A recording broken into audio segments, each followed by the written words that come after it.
president. Say Chief Justice, BBC see anokase, ontimi nto aso a. Omano muramuno. You ba appoint as Chief Justice, Speaker of Parliament, right now. Bibi tun is here. And I say first speaker and ask I be take you. Very good. Now then MPs need here. One can say 3 months or 4, 5, 6 months election. Mutumi nya kokodo ka try say mun ko adwuma biu. Ndabi say yenya by election. Say by election. Say almost the same brand say if they prepare for another by election, 2 months to elections you say a better to electoral commission on near to disarray. That makes the democracy now expensive no. It's not election day no. Yeah, the by election na ko shwana. Oh my there be on say by election buyer. Okay, since tomorrow say be kwan ko nya sa de no. Ana say ko just come nya sa nke ya ko to oba. Ama bi o ma lusu de dada. Enka hwan akwasa aka wo manfi Easter Samantha. Enko no so nko. Eno na ama the window na omre yesa. Then constitution say say executive BBC ne bo beto aso. Say judiciary BBC no beto aso dia. Sana legislature nso no as MPs no BBC a. Also 2 days 3 days cry na. Because the person can win and continue to lose the national the general election. Whether be 3 months, 4 months. Yanya say dia on mind this thing will always linger on. Yes. Mama here say betime nya. Oh, and you know the course one on mind. Yeah, say ye be such a constitution because I say emra na a minority leader ato forcing the case be buy and but we can say nam say hu say koto by election crowd into crowd na whatever be na you be hu say hu ni for so ntino allegedly no man panyin and I say whatever ruling by out no you won whatever say be sin crowd attorney general ka say obey call for review I what he say and it's all because of some of these things na because intimidate the American say Yama eka 3 weeks 1 month to cry na by election must continue because my says okay because MPP maybe my last point is say for no they also had it in mind. Do you have the spirit and the letter? Ebeka 2 months amayakoye general election. Okay me na yes say MPB free muntino because before then no sa MP no Abia on one a parliamentary candidate. That is different. But sir, MP now represent you omono. Sompa. Fan say 2 months or 3 months to elections. Now a certain MP, nyame fan the crazy were free. Abe vacant. You were parliamentary candidate. Abia no one will lose the seat. Onim say a lot of Oko constituencies bibria. MPs or more representatives of parliament. Eventually Maybe lose some seat. It's a 2 months to election. That's the end panel lose the seat. There is a parliamentary candidate or PC. Elections. Why do you have to go for another by-election for send the panel for what? Now one weapon. Then I just saw the panel. There be just somebody on no quack with sin and name. But how much I said time frame? No, okay. It is not convenient to run a by-election. Supreme Court ruling a ben run and say, among per se, Nipa na what these four constituencies, representatives. And don't you know, I was saying, not disenfranchised, they will not have any representation. Obey name. So, Obi Usua, you have 2-3 months, that was where are they going to get representation? Now I'm getting your analogy here, say Nipa no, Supreme Court must say, Timmy. Supreme Court must say, Moon to me, Emma, Nipa Bia, Omoye bear 200,000 and Lusu representation, dear. And your 2 months will be where so my Lusu representation. In for that case, okay, but you say, see, in Kawase, a year 1 month to cry. I was here, call me to Abba. But the Mranos also say, you informed the electoral commission 21 days to the. And son of our say about Twaba. And you know, 21 days. And you know, can we also say because of that electoral commission, you want 5 days, Pana? No, a basanwa. And I'm a basano. Men also, yeah, but I mean, can say a basano. Let's go and see. Say, be on that election, no more quiet you. Nipa no more Twaba. So let's test the party, no. Let's test the law on this, say 2 months. Or 3 months, 90 days. Say 90 days, yentimin kotwaba no. Obi fanko Supreme Court. Say, say e fa ne se obi awu we say omo so omatwe omo ho fa ne se nipa na wu a for 90 days those people will not have representation. Is it also fair? And abasa na o manipo no kwenso so montimi fa parliament no enko court enko supreme court. And no make us say let's test the law. Say this at the other day say you go to general elections general elections so na BBC na nipa no ntimi represent here even it's not 90 days less than 90 days I ain't mean koto about. Very good. It is 90 days no. So maybe what constituency wa I lose a representation. Supreme Court to say 2 months way akawe. Sa nipa nine no. Lose representation tino. Ya mo montremu dia. Ene me so me wo to me say me ko Supreme Court was say. Me nipa no wu ye no koto aba. Whereby say no question. Whereby say the panel. Bibia che say wawu. Monto abanya sa 90 days. Me so me lose representation. You are also right here. Me know ya adwene. But until we test the law, the status quo remains. Now, Chachuchi Kata say, Babe, say when Obu Supreme Court Emrano Swa, he can be jailed. The same thing, no. On also say Babe, so bet my site. Supreme Court for contempt. I don't agree, no. No, who cites Supreme Court for contempt? I don't know about you. Over High Court and so. Over Supreme Court. And over citing the contempt to a Parliament. Privileges, no. And if you are Chief Justice Naba, a privileges committee. Does the law allow that? Oh, also one say. But on my end, na Dafiama go so can simply say. I just have a case, no. Pending. I just have a case here pending. Come now, before the come I say, Omompa ma many free parliament because of the number of days now. One ma parliament. Babi ne bruli and pending. I say, oh, pending. Say, Babi, when we live. Oh, my statement. And Jafena, Omompa parliament. Sasa, no much inside the business. Almost Parliament, this musical chess, they should put a stop to. And you know, Charlie, they are taking us for granted. Former chief of staff. Colombian is Omunya in someone. Parliament as some of the court, no. And also so say kukuru ni nyai na kika so nyai. O ma me de nyani se on fan court to say asem we aba no. Say yan resolve wa. Say ya kase the court e betwi that race ya. Because there were so many instances DFN and KB obi betima Supreme Court for interpretation. But there were so many instances Bejina Sechi Hughes. Bamfuado, Do Ajaho, any okay. And Quebetima Supreme Court. How you relate and how you connect with the people. Any senior who posture and a betray. And do this at time, no. Number new for Paku Dam was Supreme. You see, one thing, Sunny, I found your market. So, Onya is sitting on a high horse because consensus building is parliament, consultation is parliament. But I quite to say, youthful exuberance, no, at to forcing, or you're young, or no, so you're young. See, I quite to say a banter of who is who. And then from the central region too, the two people are. It's become a banter of who is who. I will show you I'm a lawyer. With the many times. I told if it comes to economics, fine. But this is law.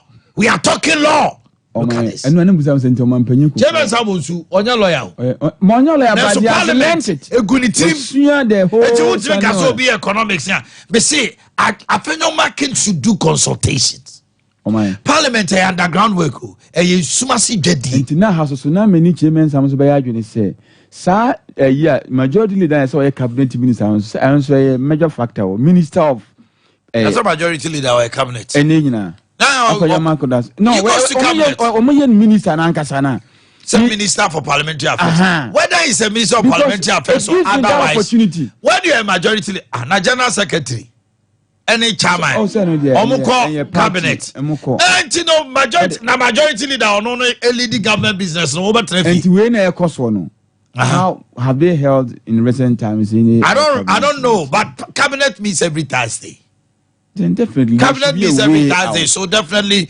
But me say you're at to for a market so omra form. Sometimes on my coach baby anano na me catch us many NDC MP any ba ko di komo o catch me pay say atof aye afanyo maki akogina ba bi say say o so do say me pene minimra edru ba bi a we push aside the law and we apply common sense. As I speak with you, obia can pay say not we are not holding forth for chairman sir. And toka enema bitimi huru part of parliament womu bibi besio. I can tell you for a fact when the first budget be omantimi anya majority omo work out no. When it came to the second time no, the minority intentionally walked out. Said the be omatimi pass. And this is for anya omo. Okay. Ama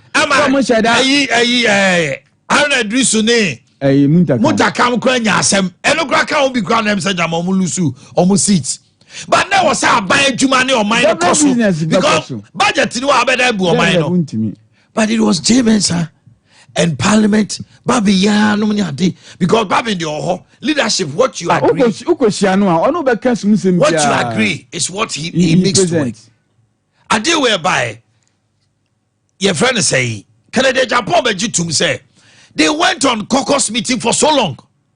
Now say committee informal speaker say we are in caucus. It to give us some time. Wakaka ono fi say atofos in it 2 minutes or calling for business committee meeting. Atofos to fi on the majority leader to calling for business committee. Enu ti wanko. Eti babe so fi so betra ho no. Business committee report with other paper for the day was not in front of him. It did not be a jumanti wa joining indefinitely. Sini die. It took about inside who blame too much enye. We na behind the closed door meeting. We kukwamu komodie simple cry. But mama se siano enyema was here LI 246 da ho. Musumo nko parliament bio. 250 facility almost no facility almost abe so abana senetria and go from person mo form adwuma eda ho Sompa FM yeni ayeti ha na isi aye huna mani o young boy bi awie school akọ sign bibia o hwe animu say ka November we ye be fa na adwuma yamfa na adwuma at least ye fa na adwuma in the first quarter no. Or was so moye embrana your friend no vote on account. Na says he can first quarter. Abaya obeba no betimi di abo oman no ho bra no. Yenye. See o enye problem. Ye ko back we betima ye. Mo ko ba bibi betima see there is what we call force majeure. The act of God. Bibi betima see na Ghana. Ye wa wan bob so da say COVID beba Ghana. So the days ahead does not hold. Yeah, we don't know the future. Anyone, they are not in your hands.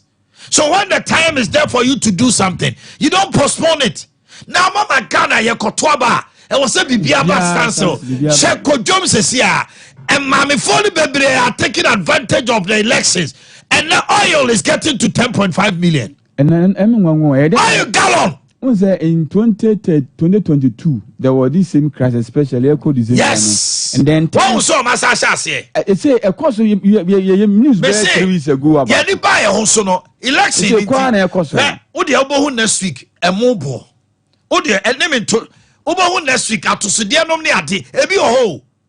A him out for no so betrasi, no mashe. Yakotuaba, Ubia slow, and Crawford, Tom Mo good and Crawford, yen near maybe, ye more chamso, okay, can yen tuaba, and a Sanya manintino, ye jaguna ye yanko, and dear Nessia oil I do 10.5. My because on tuaba. Asante, Missy, a dear Nessie. No, we don't know that currently, say a penny say, dollar to CD. Almost 3 weeks. Almost 1 month. So what is the new way? Ghana for ye wicked. Obikasa on to a bar. Now on us Numa or Yeno, a best sending piece almost on to a bar. You as a leader, which one is better for you? Say Obis on to a bar. But the Oyeno. what they say ni pepi or boni pepi or so on. It goes against you, so you should do something. They say, "Okay, joining you now." Say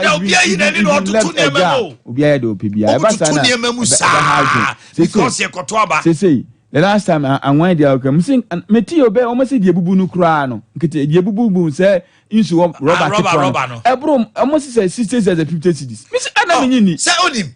Oh, I'm going to say the moment people realize say Ghana for they cash in. They take advantage. They cash in. And then they see 2022. Oil no could do 14. BBA and CO. Dollars one tissue and CO. I'm up for the man boom and about 3 million.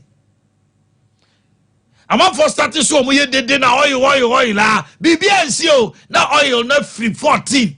Atiaba be do 3 million. I said 2022 God I say na Europe cry face the same problem no. Me kai say na almost at mo the and so na Chamini Buono in Ghana was extraordinary. Extraordinary. Now come back to my turn of 5 or 6.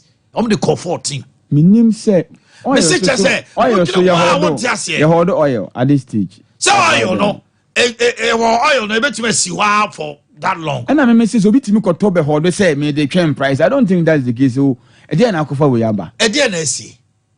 Anti ne oil gallon kufuor gallon no 10.5. And I make a choice say obi MC DC ya. If you are bia 4 years go nwura da. Sompa FM. And I don't know where you local government for that. Also go more to know the realities on the ground because Omako was 77 now. Omako take it 50%. No. 10.5 and you know women is cat. No, but in a larger picture, no. Do they even think about larger picture? That is the problem. Because you see, how can we be in a country now? Obia chat ni bua ope. Debbie.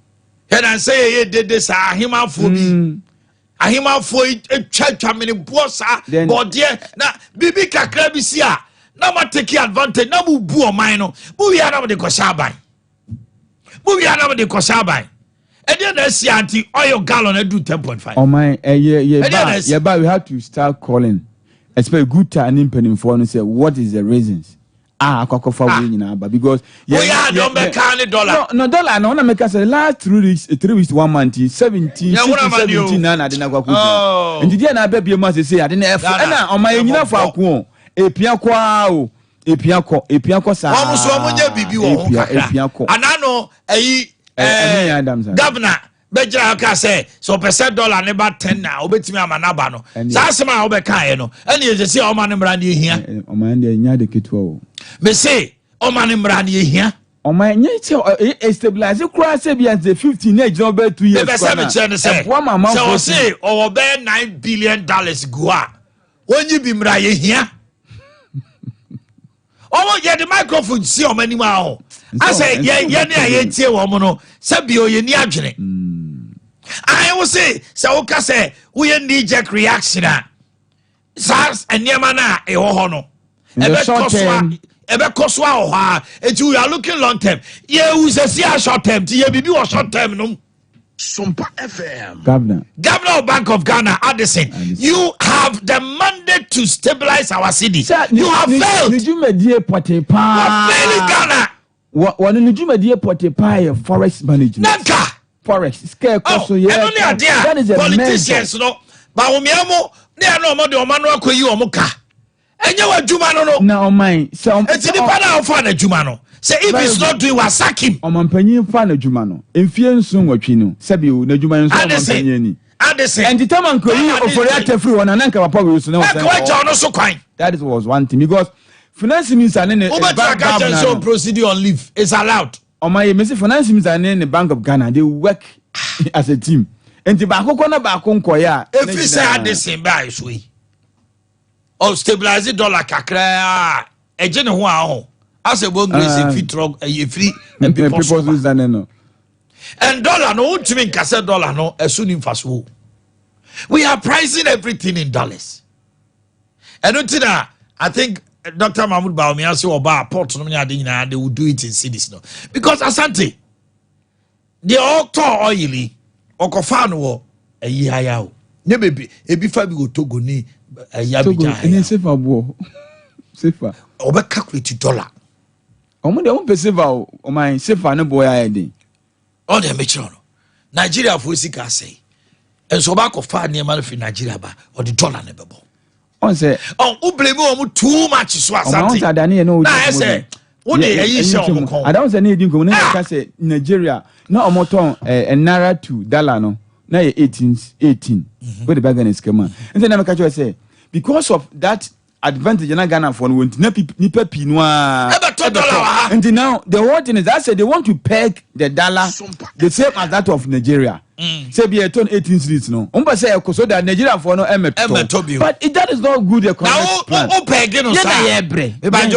I don't know if that is the policy, but if you're doing that, are we not suffering? Yeah, bre. Nigeria for a $12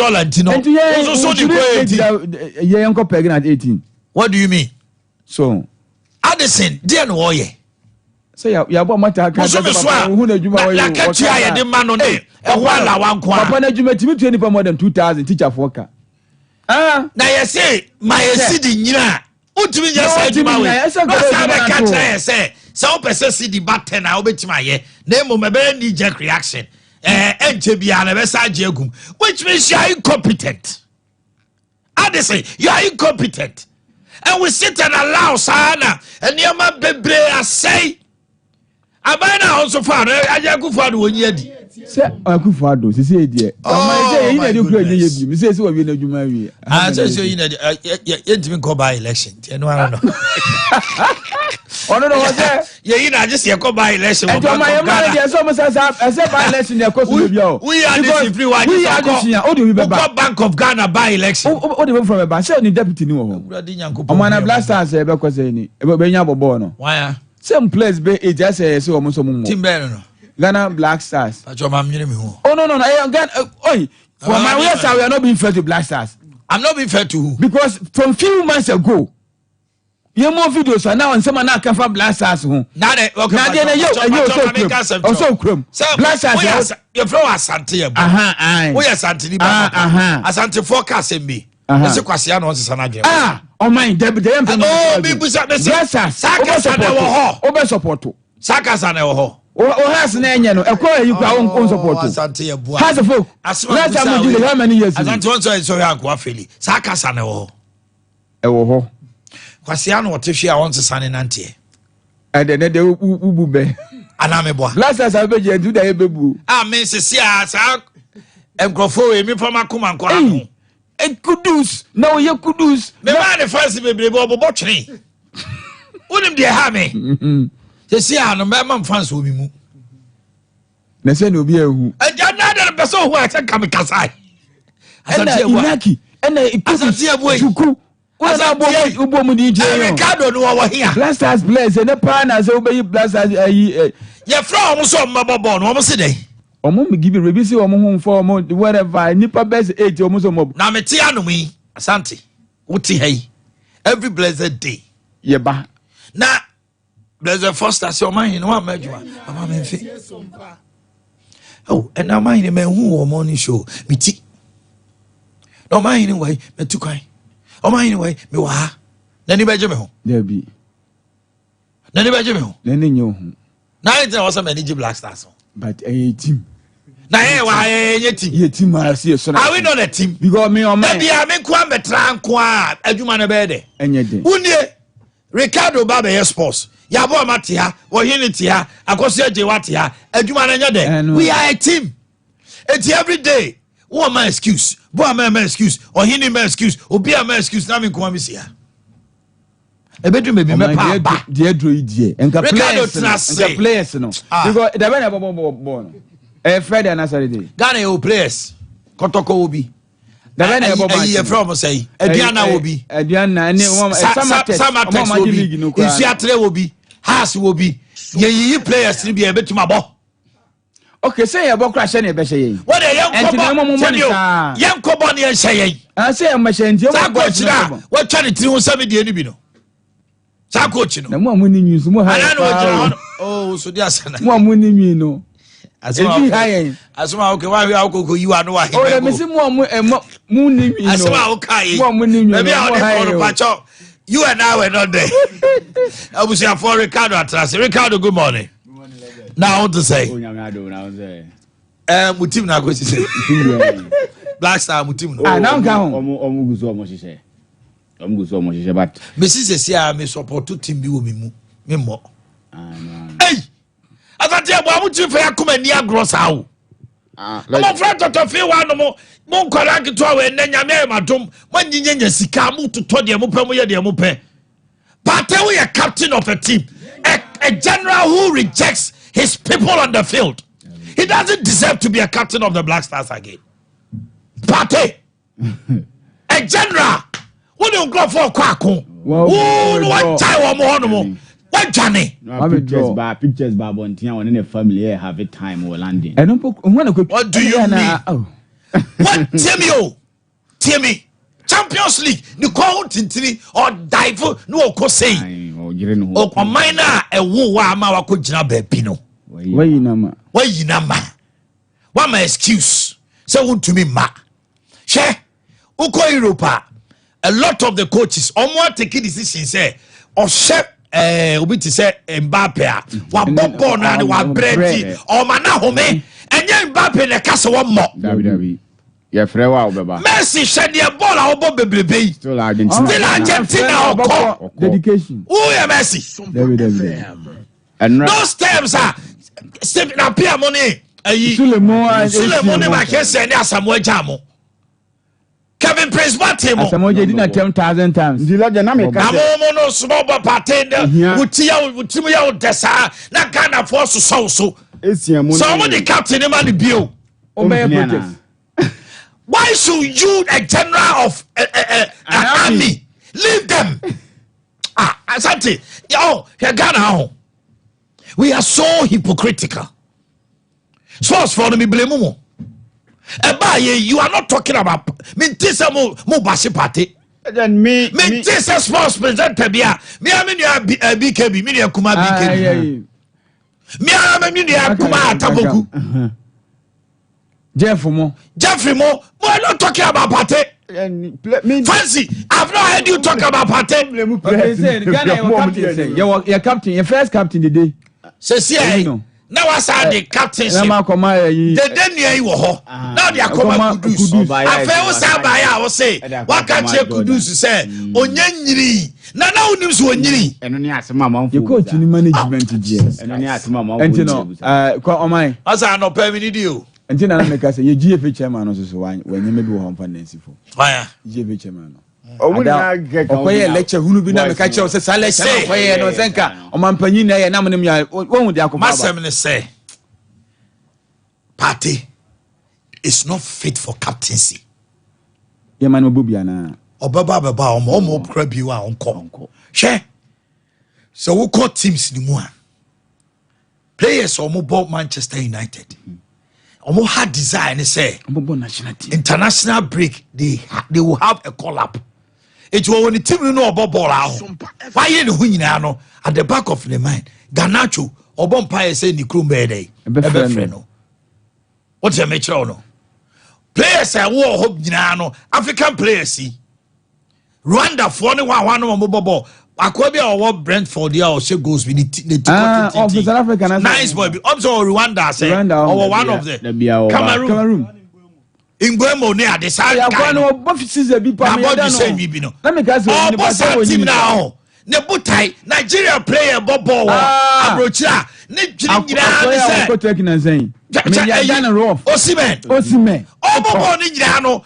Na e wona dwiri mu se Nigeria obenya call up enya Ghana Mamemfa win two dey na work kan so Hurricane Bobaya Munich. Yes. Or say England comes before club.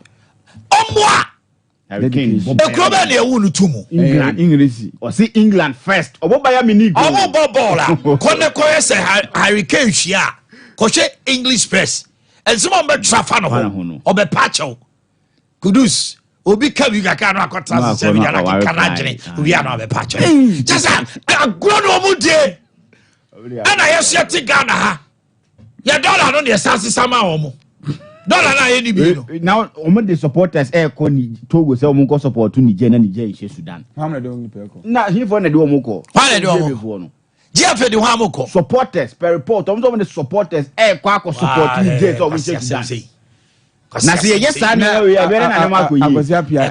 Entina wo ma. Afcon no se ya qualify a eni kwan se Yanko ya Afcon yanko ye be wu. So ye ni team memo konko gua ni ba sa. Last two yakọ. Se o kan that two yakọ 6 games. Me say akwasi nya tachi beji ubu. Akwasi nya tachi. Na tachi. Akwasi nya tachi beji ubu. Wo mo pe wo say ye ni anim guase no. Eno esigana for yesi. Social media how mudi matter. Let's get ready to. My name is Kwesi Antich. In this region, sports is all about Sompa Sport. For the thousands in attendance and the millions watching around the world. Are you? No, I was not shocked. I'm always booed. Everywhere I go, I'm booed. I like to be booed. That's why I fight hard. Because I am the king. Ready? I'm ready. This is my national flag.